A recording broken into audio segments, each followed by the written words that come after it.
Hello, Canucks fans, and welcome back to another episode of the Canucks Conversation, brought to you, as always, by the great folks over at Zephyr Epic. You can use promo code Hockey Season, capital H, capital S, all one word, Hockey Season. That will get you $5 off your order at Zephyr Epic. If you choose to shop online, be sure to visit ZephyrEpic.com. That is ZEPHYR Epic on all platforms. A little voice crack there to kick off the show here from Edmonton. And if you want to shop locally, not locally for me right now, but locally, Surrey, they have a retail location in beautiful Surrey, British Columbia. That is Zephyr Epic. Free shipping Canada-wide on any order over $50 as my co-host opens up a pack of hockey cards. My name is Dave Quadrelli. I'm joined as always by the man who built the place, Chris Faber, our technical producer, on scene with me. That's right, baby, and on a mic. Maybe I'm on scene with you is Aaron Bordato. We're in the same room. I don't think we've ever been this close on air. Like, we've never actually sat next to each Quads, other. I've literally met you one time in my life before in That's person. Right. I said yesterday on the show, I've never even met Fabes in person before. But it's nice to have you here. I like the little shot we got here with you and what you have behind you. Yeah, so I hope people can see it. I asked our wonderful graphic designer here at Nation HQ for some crayons, a piece of paper, and some tape, because this studio is very nice. We got one green screen over in Vancouver. This Oilers studio is very nice, and I made us a little logo, a little Canucks Convo logo, which, this is more effort than we put in on our own studio, Chris. Like, we could have this, and I think we should. I think that should be what I do when I get home, is make us a little, make myself a little backdrop with the Canucks Army fist. Yeah, well, that's what happens when you got 45 people in the office over there at Oilers Nation, and it's just me over here. I don't have time to draw stuff like you do. But good polls today. Got the Thatcher Demko card, as well as a history class rookie card of Dylan Guenther. This is a nice looking card. The freaking Aaron and the goddamn green screen again. Oh God, that's his fault. I didn't invent that technology over here, Fabes. It's been in existence for a while. Well, I tell you what, before this stalled, I tell you, if I was just sitting here around just hanging out, there's no green screen problems at all. If I'm just hanging out around here, it's as soon as I get on this broadcast, the freaking green screen, it just drives me up a freaking wall. Quads, how's Edmonton going, man? You got in yesterday, right? Yeah, I got in yesterday. It's good. You saw me on the show yesterday, our little stone cold drop that Aaron and I worked out. Yeah, it was good. I miss Bert a lot, which people in the chat have already brought up Bert. So yeah, I miss my dog quite a bit. I don't know about this Battle of Alberta jersey. I liked it at first. I just, seeing it in person, I don't know. What do you think of it, Aaron? Well, I love it. I like that the numbers in the oil drop. I mean, obviously you knew my response was going to be, I love it, love it, love it. But I like the old school. Do you see they have the leather gloves and pants too for that jersey? That's what I liked about it. But seeing the jersey itself, like, I wouldn't buy this and put a hoodie under it. Like, I'm saying if I was an Oilers fan, like if the Canucks came out with something similar and I was a Canucks fan. Let's just say right now, I do not own one of those yet. I have not purchased one. It's not really my style, but yeah. I don't know. I actually kind of like the number inside of the logo. So it's obviously like, I think that's kind of fun. It would also be funny if that didn't change and just every Oiler was wearing a 97, just to, like, in honor of Connor McDavid being a god, and just like that's the way that the Oiler. They're like, by the way, these are our new jerseys. It's a throwback, but also everybody's wearing number 97 on the logo. That would be fun. Okay, so we're heading into the weekend. This is my first opportunity to talk about Wednesday night's 8-1. Whoa! What? You're in Edmonton. I know you're going to an Arby's, and I gave you a recommendation because I just went. Aaron, get this up, please. Yep. This is right up. I went to Arby's after dropping my wife off at, which I said correctly there, dropping her off at the Tsawwassen Ferry. She's over on the island having a good time. So I went to Arby's as they opened. That's my new trick. Arby's, that's the best burger I've ever had there. That's a Wagyu bacon ranch. I don't know when the sponsorship's coming for Arby's, but that burger was the best burger I've ever had. And I had these frickles. Not a huge fan of that. The fried pickles weren't that good. But Quads, you got to get to Arby's with bagged milk over there, because we know from Oilers Nation, he's one of the good ones. He's an Arby's fan. So you got to get out there and try this Wagyu burger. It was delicious. It's the best burger I've ever had from Arby's. Him and I have been talking about getting to Arby's, so it feels like an Arby's night, as Call of the Wild said in the chat. There's one right next to my house, Quads. Let's go. There you go. Okay. Yeah. talk about the game now? This is my first chance, Chris. Like I haven't talked to you in like days, it feels. I gave brief thoughts on the game, but what I want to focus on is what went well for the Vancouver Canucks in that game, that 8-1 victory. I did more artwork, folks. I did more artwork. We have too much fun here. Okay. 8-1 victory for the Vancouver Canucks. We've obviously talked about Brock Besser. Well, I'm assuming you talked about it. I joined for 10 minutes yesterday and you had Colleton on and everybody, which is a great episode. But Brock Besser obviously scores the 4 goals. I think the one thing that I thought really went well was them shutting down the McDavid and Draisaitl lines, especially the line with JT Miller, Brock Besser, and Ville Giuseppe, the PB&J line, some are calling it. I think when I talk to Rick Tocchet tomorrow, I'm going to throw that at him and see how he feels about that name. But the PB&J line is what we're going to call them. And they had a really good night. And this is something Harmon and I talked about, Chris. You weren't on the show when we discussed this, but for as much flack as JT Miller got last year for his defensive play and his two-way game at the start of the year, Harmon made a good point that Brock Besser was also kind of invisible on that side of the puck, on both sides of the puck, really, last season. And for him to score the 4 goals, it's great. Everybody wants to see him score goals, especially those of us who predicted he would score 30 on the season. We definitely want to see that. But I was also really impressed with his work along the walls. Like, his defensive positioning, all of that stuff, everything away from the puck. I thought Brock Besser looked really good. I've said all camp long, it looks like he's added a step or two in the offseason, and that's really good to see for Brock Besser. Obviously, the 4 goals are great, but I really liked his play away from the puck as well.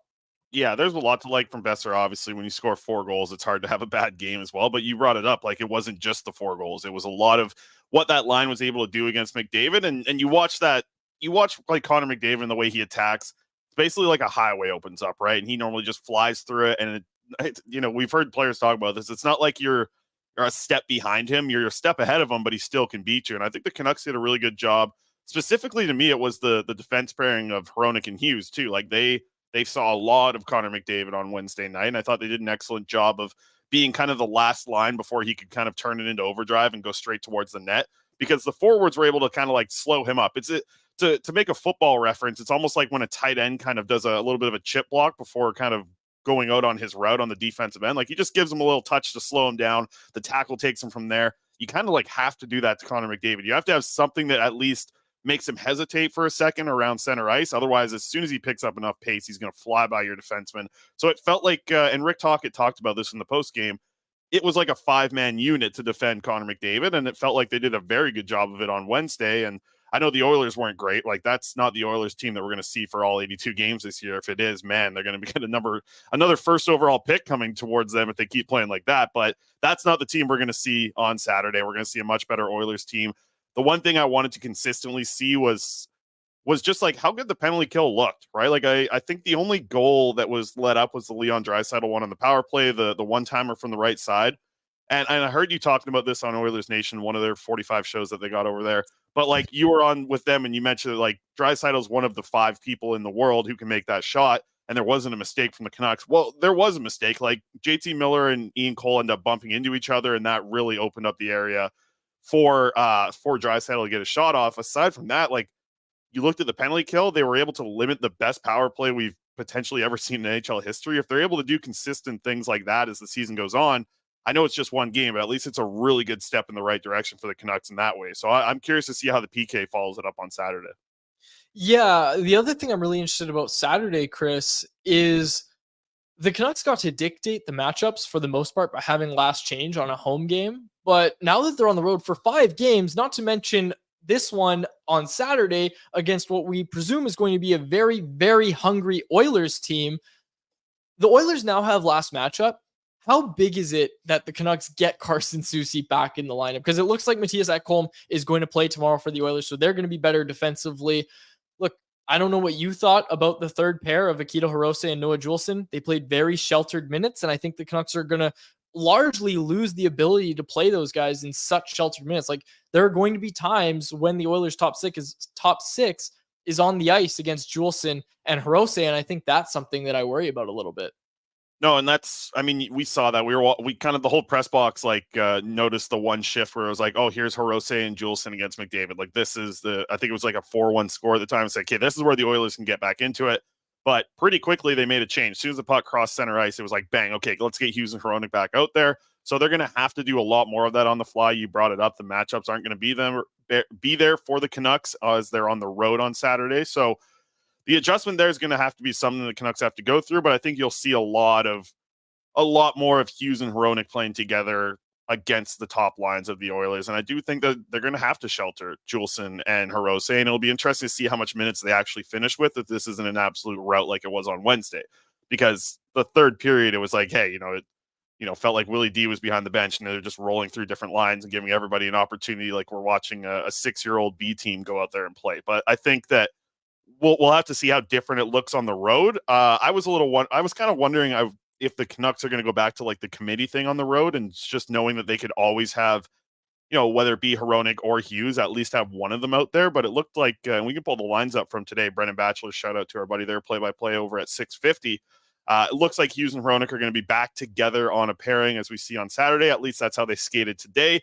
We'll have to see because there was no committee on Wednesday. This committee stuff that we talked about for a week on this show, none of that happened on Wednesday, and we'll have to see what happens on Saturday.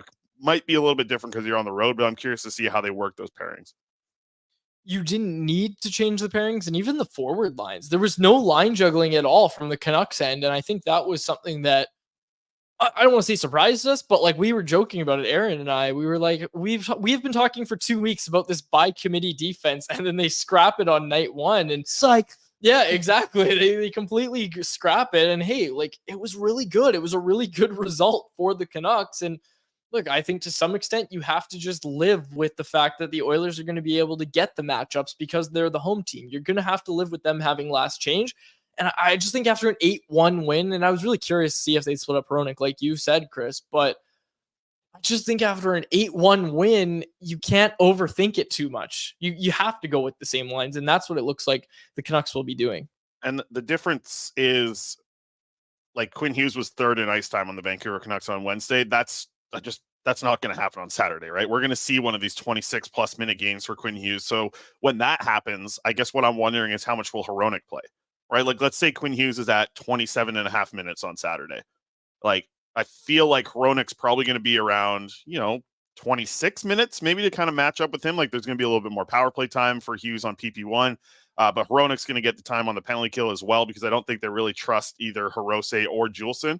But good news to at least see that Carson Soucy was on the ice at practice today, and that's hopeful anyways, because it feels like week to week went to day, which was really good because it felt like it was the opposite last year with the Vancouver Canucks and their injuries. So at least Soucy is on the ice and, should be on this road trip here. We know the Canucks are heading on a deep little road trip. Tough one to start the season, and obviously it's going to be a big one on Saturday. So I'm very excited to see them go back on the ice, especially after what they did on Wednesday with an 8-1 win, man.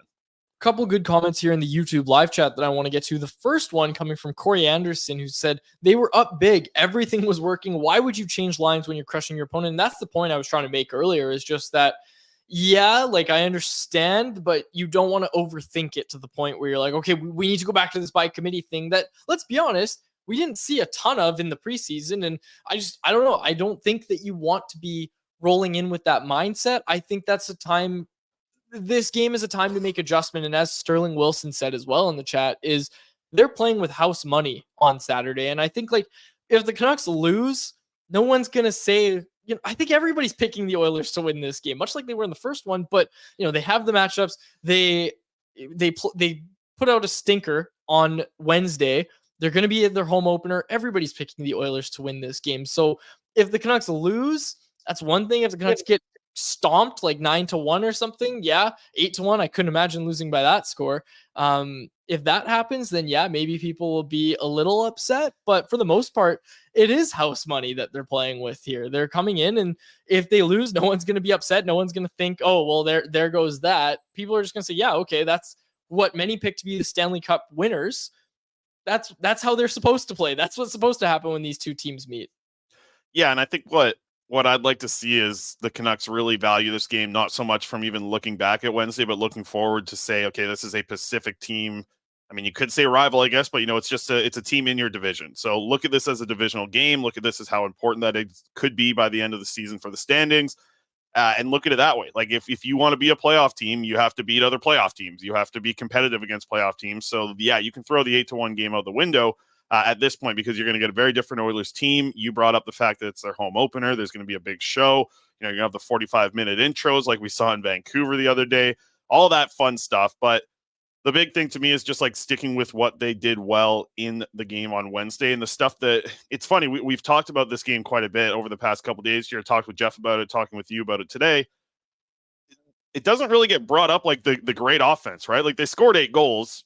The offense was great. The goals were awesome. But to me, like the more impressive thing was the 1 goal against this Oilers team who, the Oilers, it feels like any 3-minute stretch, they can score 4 goals, right? Like they have that type of talent. If you give them a power play and they get a little bit of momentum, they can score like 4 goals on you in 4 minutes type of thing. So my question here is like, how do the Canucks back up the good part of the game that they thought they had on Wednesday? And to me, that's about the defensive play, the structure that they had, all the stuff that they've talked about in the offseason. If they're able to continue that on the road, which is going to be a little bit more difficult because a lot of what we saw from that good defensive play, I think was because of the matchups. Like the Miller line was really good, right? The PBJ line was really good defensively against the top lines. How many minutes are they going to see against McDavid and his trio on Saturday? It's going to be a little bit different. And I know that, and maybe Aaron, you can speak to this a little bit more, but like the Oilers kind of go a lot heavier on putting Draisaitl and McDavid together when they're at home, right? Like that's the thing that they do. Yeah, you could for the most part. It's honestly Jay Woodcroft puts them in a blender because we usually have 11 forwards. It's if we need a goal, the boys are going out there together. You do tend to see it a little bit more at home. And I could see that after a shellacking that you delivered the other night. I could see them trying to double up, but I don't think that's how they're going to start. Well, Quads, I also wanted to ask you, before he threw up in his mask and got taken out, Thatcher Demko, I thought he looked really good. Like I felt like, and I was talking to Harmon about this actually in the press box, but like when the puck goes, like with a goaltender, when the puck goes up and it's like up in their, areas around their shoulders, like it looked like Demko had that confidence again. Like when a puck was loose, it felt like he was confident at least protecting kind of the wall that is the goal line up in the net there. Like it felt like he was confident covering that area. It's just like you can just feel the confidence from Demko when he's on, right? Like that's at least what I took away from the game. I don't like goalies anyways, but tell me what you saw from Demko in his 48 minutes, I believe, of play. I saw a goaltender who had a full off season of preparation, and a goaltender who, when we talked to him about his bad start last year, basically said, I had 12 bad games. That's how he looks at it. And can we count on, like, is it under 20, the number of bad games Thatcher Demko's had in his career? I would say yeah. And 12 of them came basically in succession last year. I saw a goaltender that, look, Saravalli said it on our show earlier this week. He thinks Thatcher was playing through something that got tweaked in the preseason, and eventually he almost completely tore his groin, which obviously isn't good for a goaltender to go through, but he had a full offseason of preparation. He was back at the end of last year. He was able to kind of get back to it and feel how that groin feels, right? Like he's able to get back on it, and he's able to do his regular movements, right? Because that's the thing is, let's say Demko didn't recover until early May, mid-May, when the Canucks are long done. They're long done at that point. Let's say he recovered by that point and then had to get back on the ice. There's a confidence thing there. No matter how long you've been on the ice, the first time you get back into a game, and hell, even a preseason game, it does something for you, obviously, but by the time you get back to the regular season, it's a different ball game. And the fact that Demko was able to have those games at the end of last year, I think those did wonders for his confidence. And then he was able to have a full offseason of preparation. And he talked a lot about his offseason. It was a good offseason for him. And look, like even go back, when's the last time he had an offseason like that where he wasn't rehabbing anything? He wasn't really dealing with anything all offseason long or for part of the offseason, like an entire offseason to just get it back to who he knows he can be. I think that's what we're seeing from Thatcher Demko right now. And again, it's only preseason. It's only been one game, but you have to feel confident about Thatcher Demko heading into this season, especially after that home opener performance. Yeah, and it's not even really about the sample size. You brought it up. I know it's been preseason in one game, but it's more about, I think, what you talked about there was the offseason and the ability to be healthy throughout and the ability to work with your goaltending coach. We know how early Thatcher Demko was here in Vancouver. He had his child and kind of had a different offseason compared to what we've seen in the past, which has been great because I think he needed that little bit of a mental reset. And I think watching the way that this guy works, like he's a very cerebral player. He's a player who very much like I guess just like the mental side of things, I think can really affect Thatcher Demko. And I think I'm not really even saying that in a negative way, though it can happen that way. It feels like when his mind is in the right state, fully focused, like that really helps him. So I think if he's able to find that kind of zen almost, like that's when you're going to see the best out of him. And I feel like this offseason was that way. Like, you become a dad, you get here early, you do all these things, you're healthy. I have to think that's a really good start and at least a good foot to walk into the season with Thatcher Demko to start. Yeah. Let's move on to our next segment, which I have no idea what it is because I'm in a different setup here. But the new guys is our segment here. Go ahead, Chris. Yeah, well, I just wanted to start, and I talked a little bit about this with Jeff yesterday. I think when we talked about what the Vancouver Canucks did so well on Wednesday, we brought up the goals, we've brought up the defensive play, and I wanted to lean into the defensive play a little bit here. I thought Pius Suter was really good. I thought Pius Suter was like very smart with how he defended. The way that he didn't waste strides, the way he was able to combine a little bit of physicality along with a very strong stick and an active one as well. It felt like the passes that were going around his area on the penalty kill were going to at least be touched or intercepted. I just thought he was excellent. He also won 10 of 13 faceoffs on Wednesday. He was the only guy who was positive for the Vancouver Canucks in that game on Wednesday. And Pius Suter, to me, was the one new guy that stuck out the most in a positive way. Probably followed a little bit behind Filip Hronek, and I know he played a few games last year, but he's still a new guy here with this Vancouver Canucks. So I thought Suter was really impressive, and it wasn't just on the penalty kill. It felt like his line was able to be trusted defensively for sure. And I don't really know if there was much offense that came from Suter's line. I think that was lacking a little bit in Wednesday's game, but to me, I was like, fine. Like if this third line is going to be the defensive third line that we've been thinking the Vancouver Canucks are going to get for the last few years, I love it. I think he's a perfect centerpiece for that role. The fact that he's kind of just a consistent 14-goal scorer as well is going to be huge. Like you want to get a little bit of offense chipped in from even a defensive third line. But to me, if they can do that primarily, just be a defensively stable line from game 1 to game 82, it's just something that we haven't seen from this Canucks team. And how often have we talked about not necessarily the background, but like the supporting cast around the stars?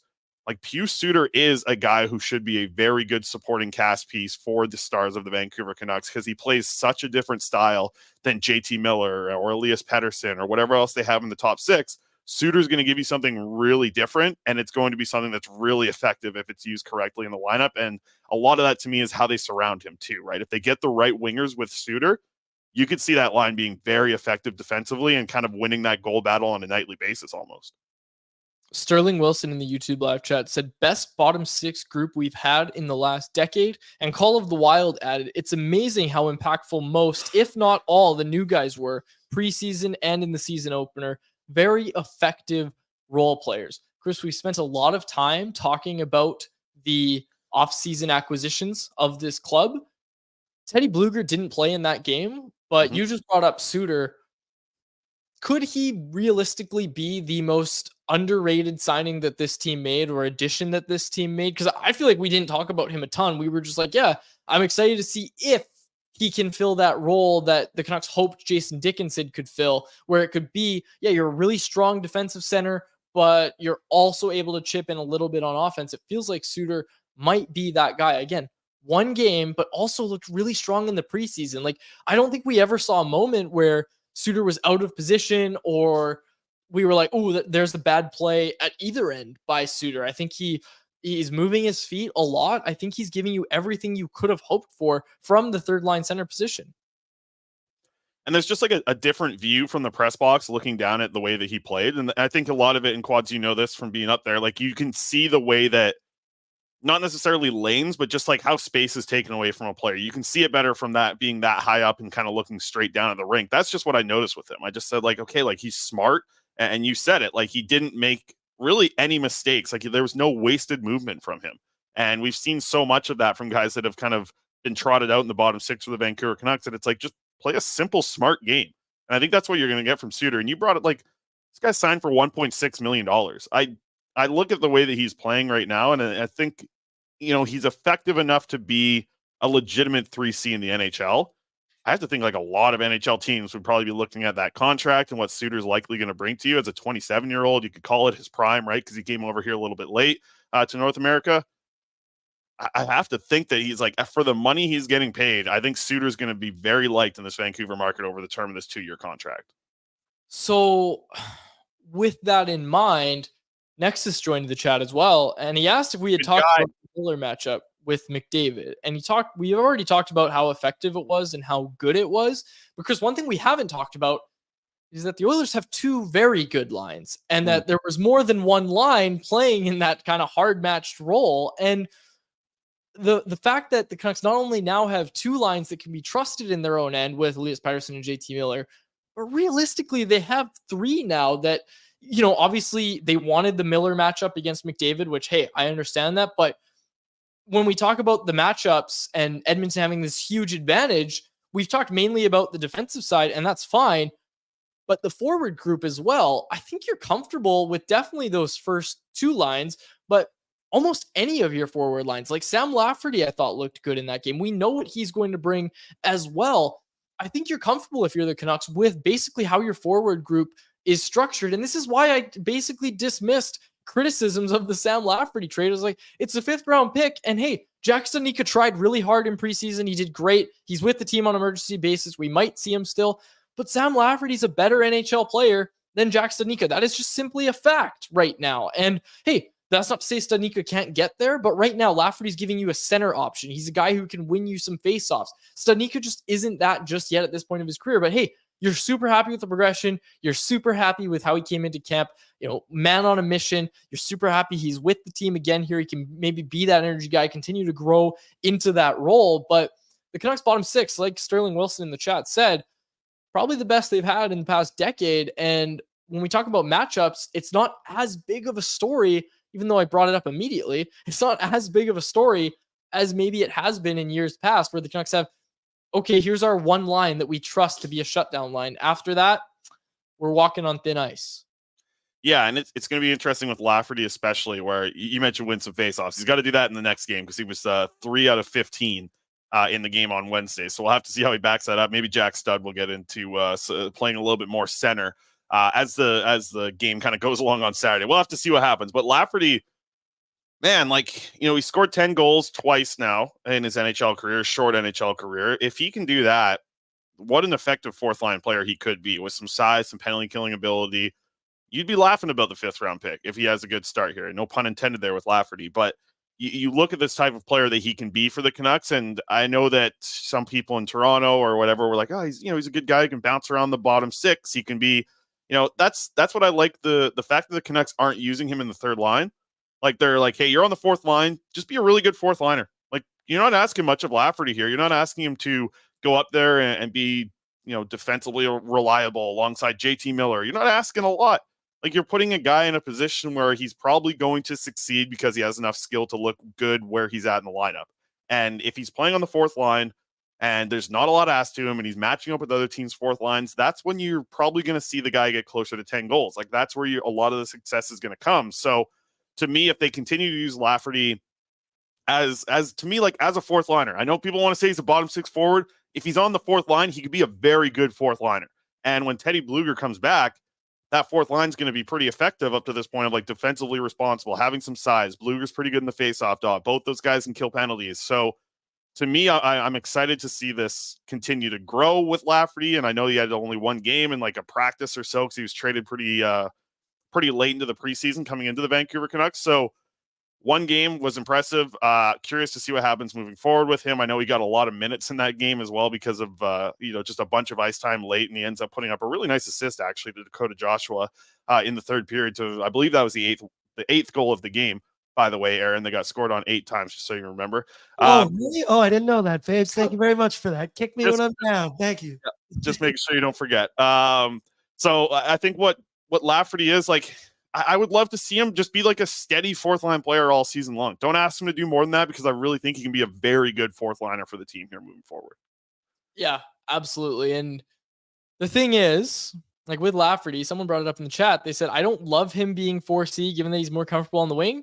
But while Teddy Bluger's out, it's fine. And I said it's Kron. I couldn't remember the name right off the top. I didn't read it. But yeah, like that's the thing is Lafferty gives you depth. It's not like he's being penciled into the fourth line center role all season long. He's more comfortable on the wing. That's fine. He's going to play the wing for most of this season. But right now, Teddy Bluger's out. This is why you go out and get these depth pieces. And hey, I liked the Lafferty addition right away, and I still like it.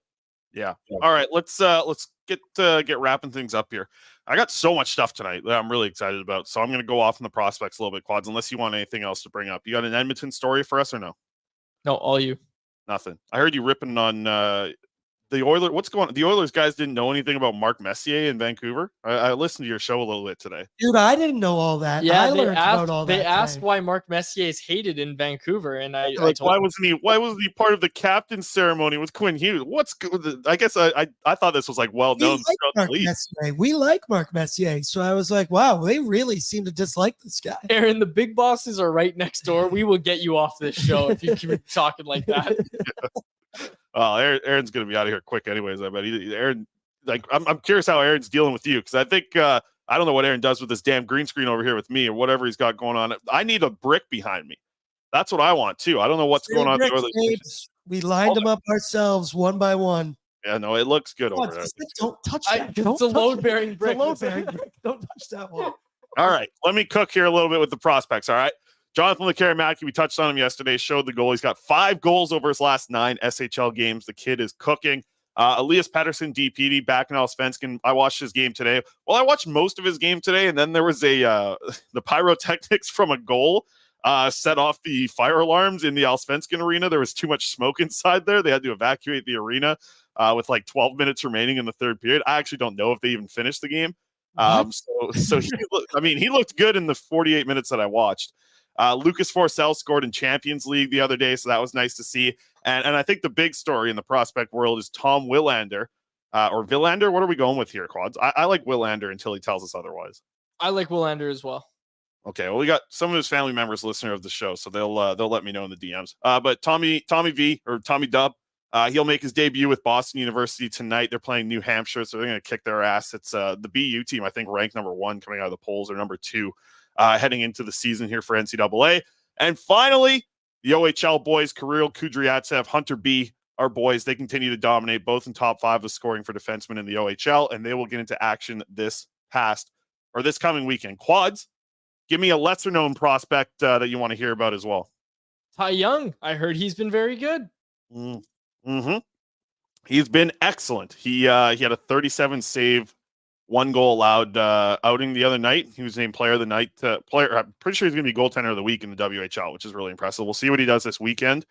But 5-1, I think, like that Prince George team in the CHL rankings. I think someone can correct me, but I believe top 5. Like I feel like they're 4th in the CHL rankings. So it'll be interesting to see how much is on his back moving forward here. But really good start for Ty Young, and I know we're hoping to get down to see January, I believe, when they play the Thunderbirds, get 2 prospects stoned at once, if you know what I mean. We'll talk to both of them down there at that point. But Ty Young, good start for him. We'll keep an eye on him over the weekend, but he looked excellent in a game earlier this week. Sorry, I'm looking at Mark Messier's hockey DB page. Man, I didn't realize how much hate there was. Holy. Oh, they hate him. We hate him in Vancouver, man. It's not chat going off here or what? No. Well, yeah, someone said, Aaron, please never bring up Mark Messier again. And Karan, who hates baseball talk, said, you bring up Messier one more time, it's almost as bad as the baseball talk. I'm really burning my bridges with Karan here. All right, Betway. Let's do this. I mentioned it on yesterday's show. You tell me, listen, we're the best in the business here with Betway. They know this. The Betway folks, they love us. Betway. And the reason why they love us, because there ain't nobody else in the business dropping AHL beats for you here. This is maybe Betway won't like me here because this is free money. This is free money right here. But bet the responsible way. But this is free money, I'm pretty damn sure. Abbotsford Canucks to score over 5.5 total goals in the game. That's between Laval and Abbotsford to win. You're getting that at plus 320. $10 bet. You put that down, you get 42 back Quads. You can go and get 3 Wagyu Bacon Ranch burgers from Arby's for that. Just a small investment of $10. That's going to return you 42. So Abbotsford to win the game and a total goals over 5.5 tonight. They play at 4 o'clock Pacific time, 5 o'clock Oilers time, 7 o'clock Montreal time. It would be 3 p.m. Anchorage time in Alaska up there. So that you can watch that. The good thing is you can watch this for free as well. AHL TV free for the opening weekend of the AHL. Check that out. I believe it's watchtheahl.com. You just got to create an account or whatever and all that crap. We're not sponsored by them either, so I'm not going to give them any pump. You just make an account. If you know how to type your email, you're all good. You can watch for free this weekend. Okay, so you wrote a little pregame piece, 7 stories to watch in the Abbotsford Canucks season opener this evening. You're also going to have a postgame report up on CanucksArmy.com. So if you're listening to this and you want to read more about the game, be sure to head on over to Canucks Army once the game is over. But Chris, I want you to pick one of those things that you wrote in your 7 stories to watch. Pick one. Let's talk about it.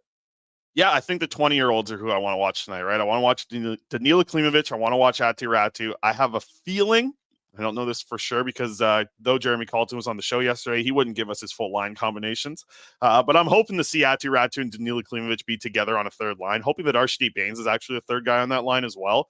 And that's exciting because these are solid AHL players. Danila Klimovich had a very good season last year. Aatu Räty is kind of just on the brink of being able to jump into the NHL. Arshdeep Bains had a great year last year.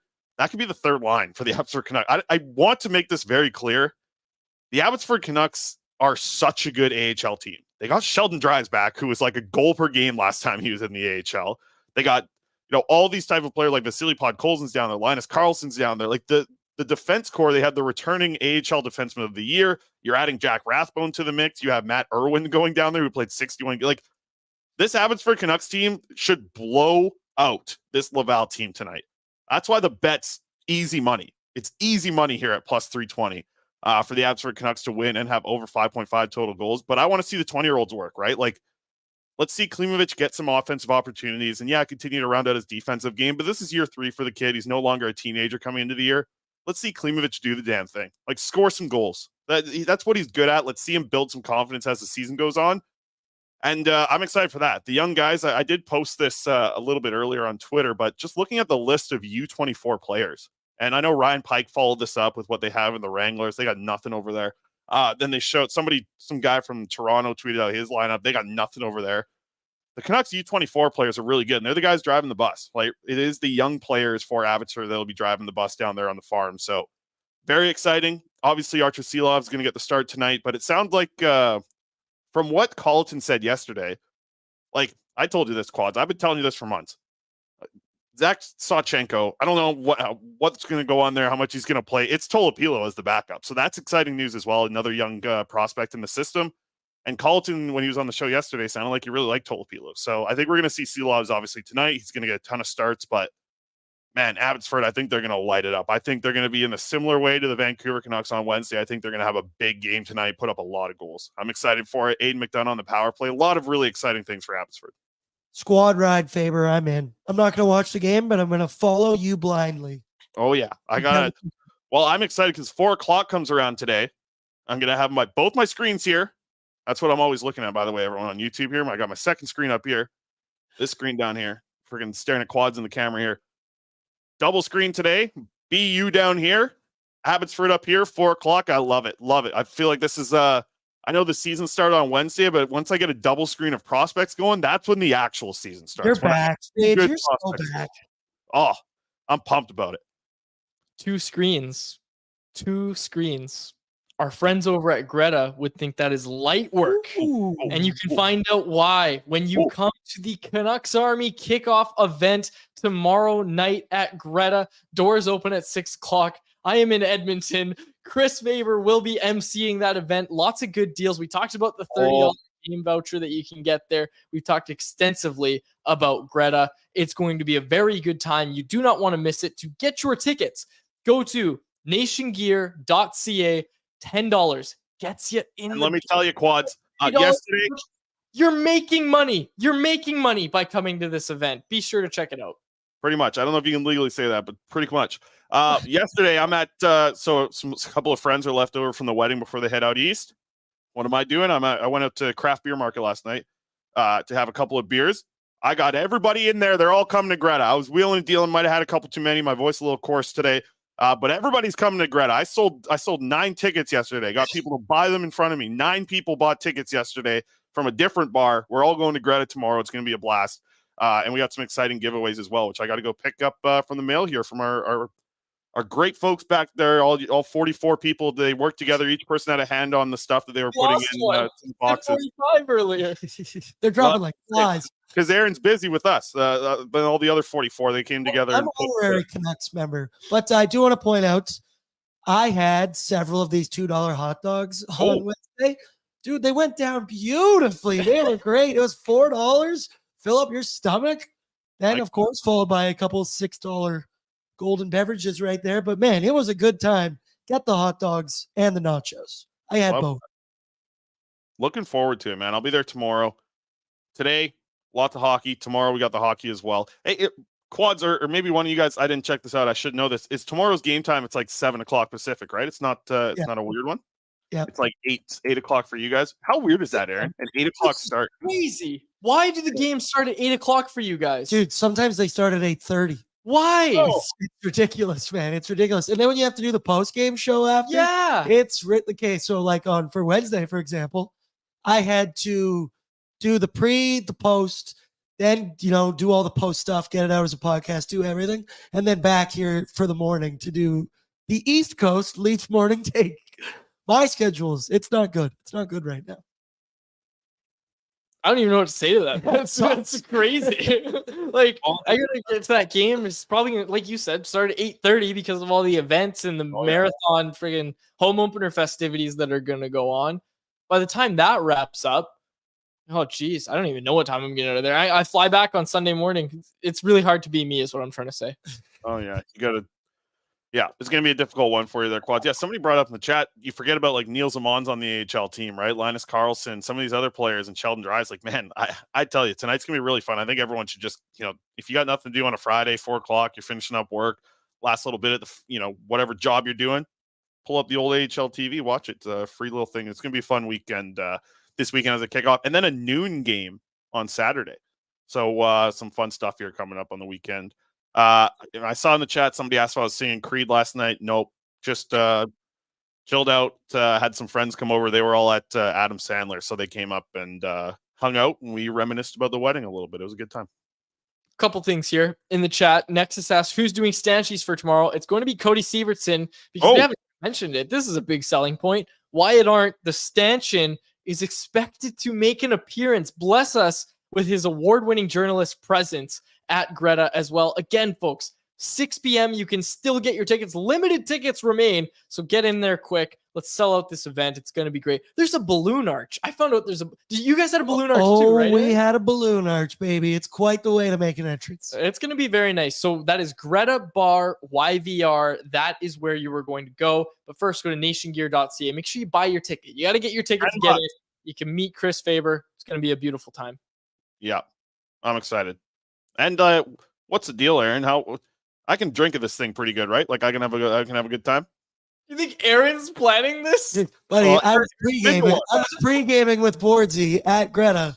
Yeah. Let's say we were literally pre-gaming. So we had a couple beers. We were actually live doing the show, and then one of our loyal viewers, who's always there, he came in and he ordered 4 shots, and he dropped them down in front of us right when we're doing the show.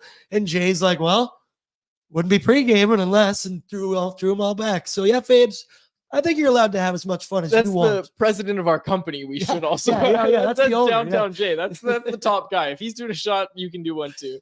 Perfect. Well, that's good. Quads, I got to tell the wedding story about you doing shots, because did you have 2 shots, Quads, and then or was it 1 shot that you had with all the groomsmen? I did 1 shot of tequila, but I did it at 4. But then before that, I did my own I had my own little thing. I had some Crown at and we just announced it on Twitter. They're coming on as partner, Crown Royal. I drank some Crown Royal. I'm not just saying that. I did drink Crown Royal. Mixed it with some Pepsi, but yeah, it was a good time. It was a good time. Well, I was a little worried about starting that early, because you know how I get if I start drinking before 5 o'clock. Yeah, are we going for beers after this, Quads? We'll see. The funny thing from that day was, like, I went down to do photos, and this is when I was with my wife. We're doing photos down at the beach, and I guess all you groomsmen were together. And the first thing he said because the guys all came down to do their shoot on the beach with me, which was, the photos that are going to come from the boys on the beach is going to be some really good shots. But you come down and you're like, well, I've had 2 shots, so I'm not drinking for the rest of the day. Like, you hit your limit there after doing 2 tequila shots or a shot of Crown as well. Yeah, good times were had. Good times were had. Then I had my Coke and Rums at night. I was done drinking until the wedding actually started, and then I got after it a little. Yeah, tie was around the head. Oh, nice! You did pull that. I had the tie around the head. But I gotta say, like, nobody parties like his Nanaimo friends. those people that I went to have when I had the tequila shot, Those with them, folks. those folks over there, I had the tequila shot with them.